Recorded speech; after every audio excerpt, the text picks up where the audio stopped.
From the late 90s to the early 2010s, sitcoms absolutely dominated the entertainment scene. All the way from Seinfeld to 30 Rock, which is kind of like saying all the way from the bathroom to the toilet, there was never a period where a cozy sitcom wasn't airing. Friends, How I Met Your Mother, Parks and Rec, and of course the undisputed king of the sitcom era, The Office. These shows kept people watching week to week, and as streaming, or really just Netflix at that point, began their global takeover, shows like The Office only grew in popularity. Since viewers no longer had to rely on syndication, they could simply stream their favorite episodes whenever they wanted. The relationships with these characters and shows grew to what my therapist would describe as an unhealthy attachment. Memes like Prison Mike, That's What She Said, and Parkour forged an iron grip on the iFunny trending tab, and every Caucasian Tinder bio read, "Looking for the gym to my Pam," and Beats, Bears, Battlestar Galactica. 5'8", because I guess that matters. But amongst this sea of comfort, a needle lay hidden, ready to pounce on any unfortunate soul who left autoplay on and woke up to the 300 million decibel jet engine that was the Office theme song. An episode so dastardly, so hard to watch, so cringe that only a brave few have seen it more than once. I am of course talking about Scott's Tots. Hey, Mr. Scott, what you gonna do?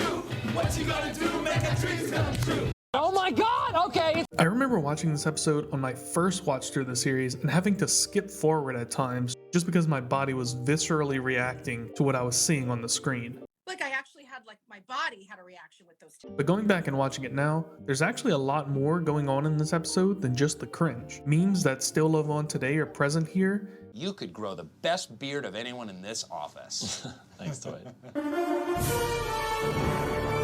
And there's some very interesting character assassination things going on that I want to bring up. What I thought was just a very hard to watch episode of a random sitcom turned out to be a representation of all later seasons of The Office wrapped into a nice 21-minute package. So let's break down the entire episode and not just endure the pain of watching the scene, have selfish dreams or wet dreams. My dream was in the right place. but also getting a glimpse into the downfall of the most popular show of all time. If you're like me, it's been forever since you've seen an episode of The Office, so briefly I'll set the stage to help jog your memory about what's going on at this point in the show. Scott's Tots takes place in the middle of season 6. This is right around the time when Michael is preparing to leave the show. Jim and himself are co-managers, and though this is a terrible business decision, it is kind of a way to sunset this character without it being too jarring for the audience. This is also when Pam is pregnant and has moved to sales, and Kelly comes in as a more permanent role on the show as Pam's replacement as the receptionist. Everyone else is pretty much box standard, except not really, but we'll get to that later. The cold open for this episode is Andy having a sit down with Michael about this baby talking phase he's going through. Thank you, Mr. Elvis. You're welcome, Bubba. Didn't they do this already? So me think, why waste time? Say lot word when few word do trick. I'm sure no one will notice. Run it. The entire office has come down with a pernicious case of the Mondays. Man, I really forgot how annoying Andy was until like the last 2 seasons. In a stunning turn of events, the B plot for this episode is introduced first, which is Andy proposing a scheme that Dwight came up with to get Jim fired. Employee of the month. Everyone in the office is feeling kind of low, and they're doing an Employee of the Month competition to boost morale. This chink in the armor is already beginning to show here. Dwight shifting from a kiss-ass who takes his job too seriously to a malicious, conniving weasel who is trying to get Jim fired is a pretty unlikable path to take a character down, but we'll come back to this later. Let's get to the main premise of the episode. Aaron is helping Michael sort through his email when they come across a foreboding message. 3 news alerts for nip slip. This is also where a plot point comes in about Michael not liking Aaron and misses having Pam as his secretary. Lurk much? I miss Pam. I don't know if this is just supposed to represent the audience disdain for Aaron or what, but it feels like they missed the mark here. Aaron has already been in the show for like a season and a half at this point, and I remember her being a very well-liked character from the jump. She contrasts nicely with Pam's professional demeanor, and her ditziness plays along with Michael, making her, in my opinion, a better receptionist to have in the office. She feeds into Michael's delusions and allows characters like Jim and Oscar to shine as the straight men, Dwight, you ignorant slut! instead of having just Michael and Dwight as this quirky tag team. But Dwight is pretty much a shell of his former self at this point. Sorry, I'll stop. I'm procrastinating to avoid the cringe, but onwards we must go. In the break room, Erin is consulting Pam about this email she uncovered with Michael, the Michael Scott's Foundation. are better known as Scott's Tots. What's Scott's Tots? Side note, I don't know if Jenna Fisher had like an eye appointment before filming this episode, but she looks absolutely gone off the air cassettes in this scene. The Michael Scott Foundation is still existing. We learned from Stanley that 10 years ago, Michael started a college scholarship program funded by himself alone that promised his third grade class that if they graduated high school, he would pay their college tuition for them. This is obviously an insane thing for a paper supply manager to promise, and Pam agrees. Michael, why would you promise that? I really love that Michael did this though. I think it's an excellent way to look into the mind of Michael Scott. If you know the character, it's absolutely believable that he would think by the time these children graduated high school, he would be a multimillionaire. For someone who is so rash and mentally erratic, this move totally makes sense. Unfortunately for himself and these children, he's not a millionaire and the bill is coming due. Also, I find Michael's explanation of this foundation heartwarming. I fell in love with these kids, and I didn't want to see them fall victim to the system.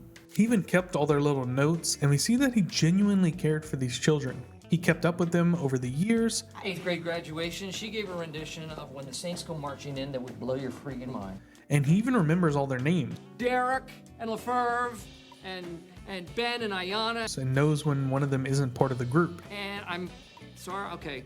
that he promised the scholarship to. His heart was in the right place, even if his wallet wasn't. And this is where the cringe starts to build. This isn't going to be some throwaway gag.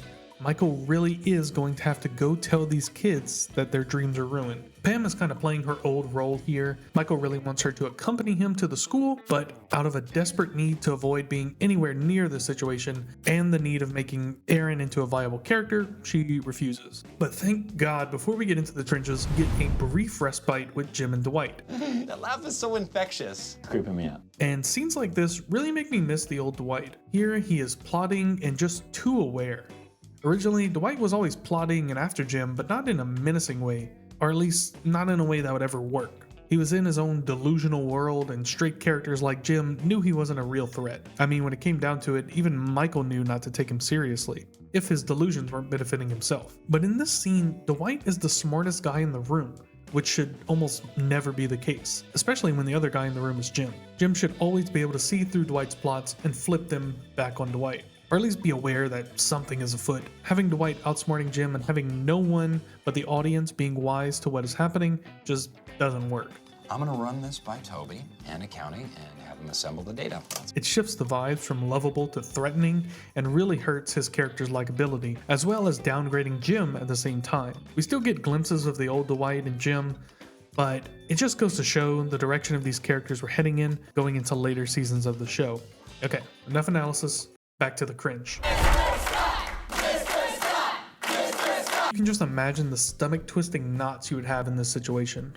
All of these children and their parents celebrating you and making this whole performance routine for you, and you knowing inside that you will only be able to give them disappointment and hatred in return. But there's no more hiding to be done. We're in the thick of it now. Time to face the music. Real quick, I have to acknowledge this. I know it's difficult to work with child actors, especially for TV shows, but some of these dudes are like 30. It doesn't affect the plot whatsoever, but I just had to point out. Just as Michael is sitting there wishing everyone would forget he exists, these kids bust out a whole dance routine in his honor. This is the face of a man in unbearable agony. Everyone Hates Chris's stunt double has an entire rap about how amazing Michael is. For us to achieve the improbable. I think my heart would have stopped at this point if I were him, so kudos to Michael for living through this. They got this dude doing salmon flappers for nothing, man. Even Erin's getting into it, and she knows what's coming. After the performance, their teacher stands up and gives a speech about how great of a person Michael is. You are a dream maker. Politicians make false promises about better education, but Michael made it a reality. This passionate speech would have sent me into a downward spiral I'd never recover from. And it just doesn't stop. The main kid gets back up and tells a story about how he was pressured to sell drugs, but managed to stay away from this life of crime because his savior, Michael, gave him hope for the future. He knew there was an opportunity on the horizon and managed to stay away from the drug game to keep his grades up because of Scott's Tots. At this point, Michael is visibly in pain. For the students, they think this is because he is so moved by their speeches, but in actuality, it is because of the bombshell that is about to drop on them. But just before this all boils over, we cut back to the office where the B plot is unfolding. By using Dwight's rigged voting system, Jim has accidentally made himself Employee of the Month. Number nine, Jim Halpert. Everyone's very upset, but this is honestly a pretty weak plot. He just says he won't take the prize and a non-manager should have it. Unfortunately, the next best employee by Dwight's metrics is Jim's wife, Pam. Son of a bitch. Pam Halpert. Who everyone knows is a pretty lousy salesman. And I doubled my sales last month. Oh, really? From what, 2 to 4? Yup. But our brief respite is over, and it's time to get those heart rates back up. It's time for Michael to stand up and let the truth fly. Giving yourself a round of applause here is so insane. I love the deer in headlights look in his eyes in this scene. It's all about to come crumbling down, and then the bell rings. Should we go? But no reprieve, only eager faces. Once he starts yapping, the students know something is up. This speech does not inspire confidence. And finally, Michael drops the bombshell. Which brings me to my main point, and that is that I will not be able to pay for anybody's tuition. The utter disbelief and pain is palpable. All the students' love for Michael immediately morphs to hatred, and rightfully they berate him. And there's nowhere to go, nowhere to run. He just has to stand there and take the full force of their anger. Michael explains that he really believed he would be able to pay for their tuition by this point, but alas, he cannot. And then I thought maybe by the time I was 40, but by 40 I had less money than when I was 30. And then, in typical Michael fashion, he starts rambling and reveals why he really promised them the scholarship. It was his dream. It was about him. The philanthropic mirage is lifted and the narcissist is revealed. As typical in a TV show, this isn't really dwelled on, but I do find it a profound glimpse into Michael's psyche. He really does see himself as the main character, and even his good actions, or attempted good actions, are never really about others. He set up the foundation to make the children love him, and then didn't go do anything to make it work.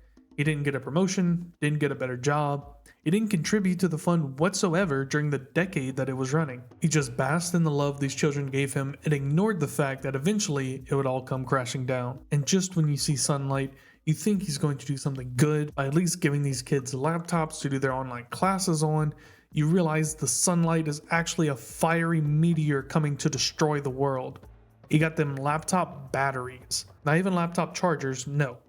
Laptop batteries. Hold on, they're lithium. You have to be completely unhinged to think that this would make sense at all, let alone make up for these graduates finding out their tuition is no longer covered. Whew, that was rough. I need a breather. Look at this goofy cake. I know I've been ragging on Dwight a lot in this episode, and I stand by it, but Rainn Wilson's impressions of the other characters are just so good here. Tell him I'm mad at Jim. This is Stanley Hudson. Toby Flenderson. Dwight is pretending to be the other office employees to call in and complain to corporate about Jim's wife being Employee of the Month, and he's just spot on with some of these. Back at the school, the show gives us the smallest amount of redemption for Michael, because at this point, you have to. Letting Michael just walk away after all of that would just be downright irredeemable. I know, I'm sorry. So he does agree to pay for Derek's books at least. I mean, it's something, I guess. And back in Scranton, the B-plot's conclusion is pretty lackluster. David Wallace calls Jim to fuss him about the Employee of the Month situation. Started Employee of the Month, give it to yourself. But David's a good guy, and he apologizes for yelling at Jim. I'm sorry. I'm taking this out on you. And really it all amounts to nothing. Dwight is heartbroken, his work husband isn't fired, and that's really about it for the B-plot. Karaoke time. Hey, Mrs. Scott, what you gonna do? What you gonna do? Make a drink. I actually really like this scene. It's very simple, just the classic office fisheye driving cam, and we get a nice moment between Erin and Michael. She tells him that even though the scholarship fell through, the Scott's Tots class has better grades and a 35% increase in the number of graduates compared to the school's average. 90% of Scott's Tots are on track to graduate, and that's 35% higher than the rest of the school. So while they won't be getting a full ride, at least the kids will be getting a high school diploma, where a decent number of them probably would have dropped out if it wasn't for the false promise of Scott's Tots. You came into a life and made a promise. Michael feels much better about himself, and him and Aaron have a nice bonding moment where Michael finally accepts Aaron as part of the office. I think you're doing a great job. The two bond over the Scott's Tots theme song, and they ride off into the sunset. Hey, Mr. Scott, what you gonna do? What you gonna do? Make our dreams come true. I guess they really did learn nothing at all. This episode closes out with one last nail in the Dwight's character assassination coffin. I found a copy of it in the copier tray. So what do you want? And the cringe can finally end. I think Scott's Tots is one of the episodes of all time. While still taking place in the good times, it's clear that the cracks in the show are starting to form. And I'm not really a late season hater. I think they're fine, it's just not the same Office as the first 4 or 5 seasons. Characters should change over time, but rather than grow, a lot of the characters in The Office just sort of devolve, and the show goes from wit to slapstick. I'll probably do an entire video on this topic at some point, but that's enough cringe for today. I really hope you enjoyed the video. I have a big project that I'm working on that's taking way more time than I anticipated, or for the course for me, but the grind shall continue. If you enjoyed this analysis, check out the rest of the channel. I've got a few videos out now, and I think there's some stuff in there that you'll enjoy. Hope I inspired a couple of rewatches of this classic show for a few people. Sign up to that obscure streaming service subscription, and go enjoy some cringe comedy. Thank you for watching, and I'll see you next time.